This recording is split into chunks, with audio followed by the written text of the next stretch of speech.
Tell me if this sounds familiar. You hear it, an awesome song on YouTube, and you say, wow, oh my god, this is going to be such an amazing layout.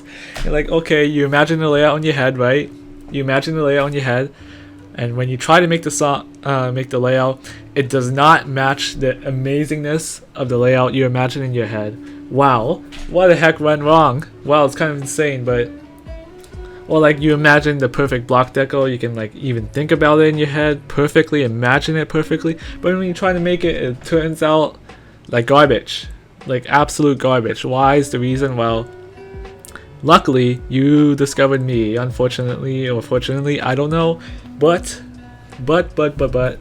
I am going to tell you how to improve creating in general, as creating is a long process, okay? You're not going to improve overnight. So if you want to improve overnight, yeah, you're in tough luck, to be honest, unless you want to just like copy and paste the entire level. That's how you improve overnight. But for real, I'm going to tell you guys how to improve and which ways to improve and which ways work with me. And of course, not every creator is going to agree with me, obviously, but these are the stuff that helped me improve a lot. So yeah, I'm going to try to tell you guys my methods on improving creating for both decoration and gameplay.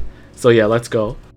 Okay, so my first tip for you guys, okay, this might sound stupid, okay? This might sound stupid, but you need to learn the basics creating in Geometry Dash, okay? You need to learn how to use the editor. Why is this so important?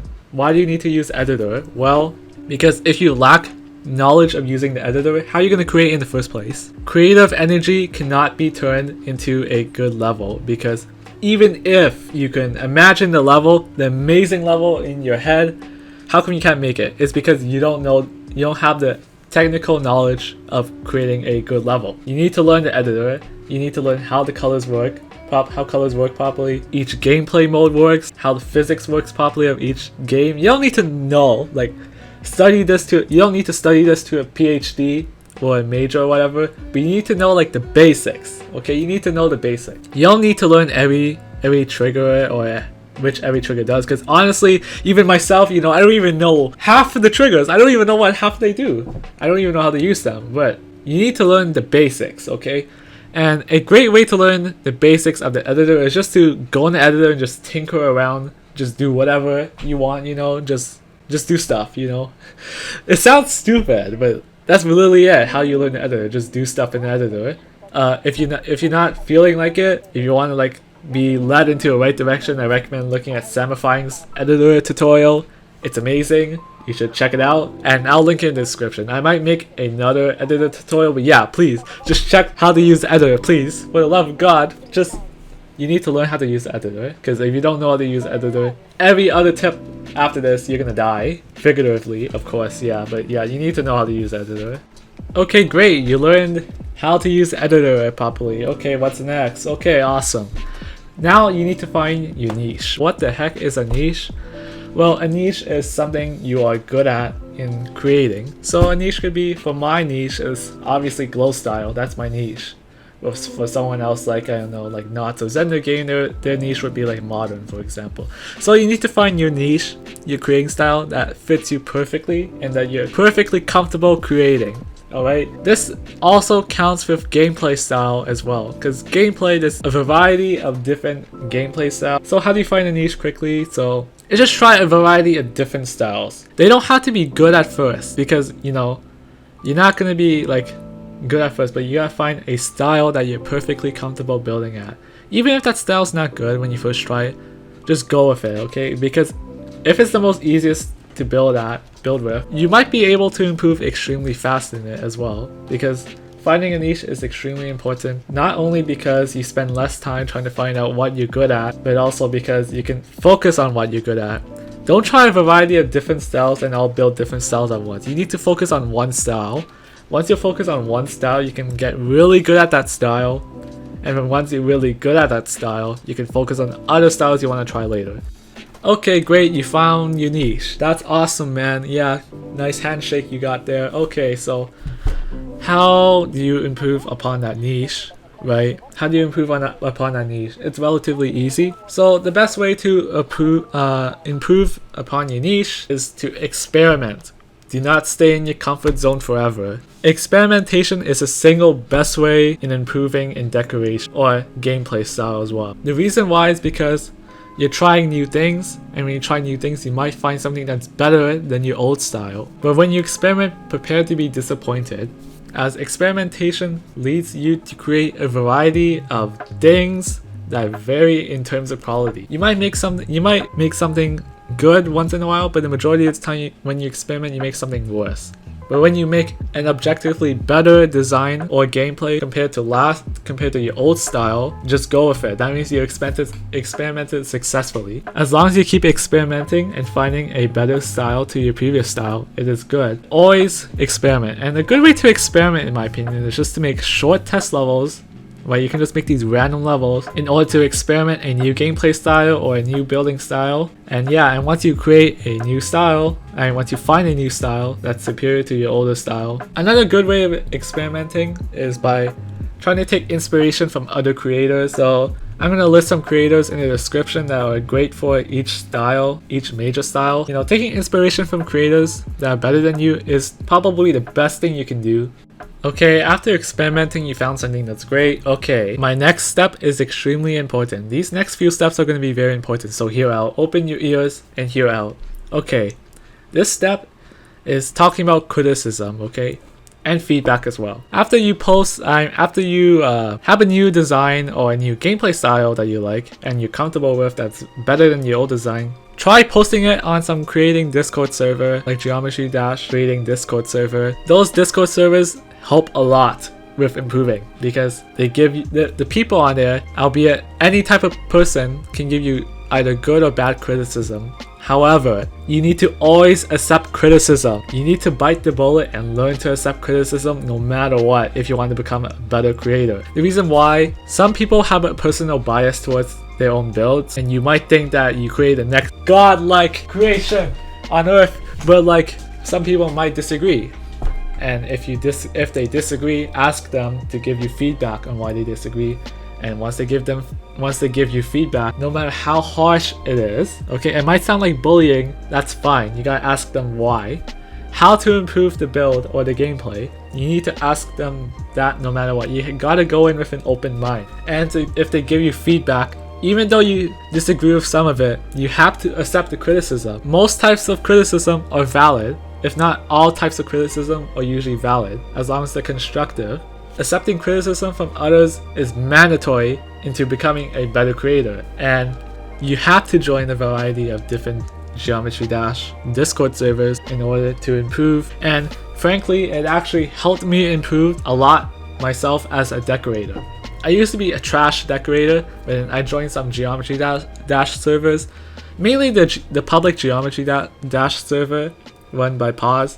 That server helped me improve decorating by a lot. So taking in criticism from others and asking for feedback constantly, and doing this like as a cycle, experimenting, asking for feedback and taking in the criticism, you will improve a lot. You will improve a lot for sure. You just gotta accept criticism and constantly ask for criticism. You need to know how to accept criticism. If you cannot accept criticism, you're not gonna you're not gonna improve as fast as someone who constantly takes criticism and constantly asks for feedback from others. In my opinion, one of the most important parts of improving, you have to learn how to accept criticism. Okay, so my next step might be controversial, but joining mega collabs has helped me enormously to improve decorating. Okay, hear me out first, okay, before you destroy me in the comments, okay? It gives the peer pressure effect when you join a mega collab part. And when you join a mega collab, I don't know why I say that, but it gives the peer pressure effect. And what it means is that it's an effect where you see creators in the same mega collab as you that are better than you in either gameplay or decoration. When you see that, it gives you the incentive to build better. The reason why is because when you join a mega collab, it is expected to you as a creator to build your best possible, thing you can build. And since doing this, when you see other creators, it gives you the motivation to build better as well, because you see, wow, holy cow, all these godlike creators and I'm here somehow. Okay, I gotta build as good as them then. That's exaggeration, but You know what I mean when you see people that are better than you. It gives you the motivation to build better. And it helps rapidly improve you as a creator because mega collab points are not as long as building an entire level, and which means it makes the process way faster. Why this is the case is because when you build a mega collab point, it is expected to create your best possible decoration or best gameplay, obviously. And from creating the best possible thing you can make, you can learn a lot in a short amount of time, and the next time you join another mega collab, you will usually build a better point. Wow, crazy, right? Yeah, but this process has enormously helped me improve as a creator overall. So adding on to the previous steps of experimenting, asking for feedback, and joining mega collabs, you're gonna improve really fast. I've seen some people go from like a garbage creator to like a godlike creator in like, I don't know, half a year. Okay, it's possible because they improve and they enjoy creating, and which leads us to the next step. Make sure you have fun doing this, okay? If you don't have fun creating in Geometry Dash, then it's just more of a chore. You gotta have fun, okay? If you don't have fun, you're gonna die. Just kidding. But you're not gonna improve as fast, and you don't want to do something that's not fun, right? You don't want to do something that's not fun. And now, since I'm telling you guys to join mega collabs or like try joining mega collabs, you might ask, iLogistics, how do I join a mega collab? Okay, it's pretty easy, okay? It's not that easy. It might be a bit daunting at first, but there are a variety of ways to join mega collabs. But the best way to find a host or join a mega collab is to find a host that you're interested in. I don't know, make sure and DM them on Discord and ask them to join. You can also find some mega collabs on YouTube that are looking for people to decorate or create gameplay for them. And also on many public Geometry Dash Discord servers, there's usually an advertising section, right? And in the advertising section, you can find mega collabs that they're willing to take any type of person in. So I recommend looking through those advertising channels because you can find a bunch of mega collabs that you can join, and with no questions asked, obviously.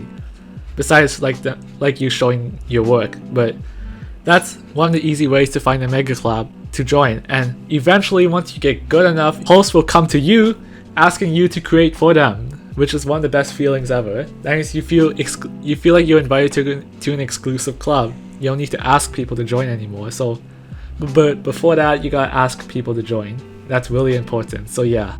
And after that, just repeat the previous steps over and over, and you will reap the rewards of becoming a better creator. Just take this in before you leave the video, that know that this is a slow process. Do not expect to become an overnight sensation. It's like becoming a good Geometry Dash player. You don't get good overnight. It takes weeks or months to improve, but anybody can become a good or legendary creator. These methods allow me to go from this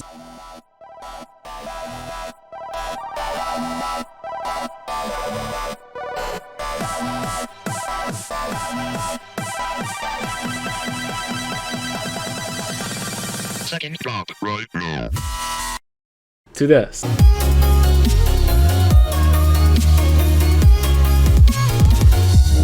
So yeah, thanks for watching guys, and make sure to subscribe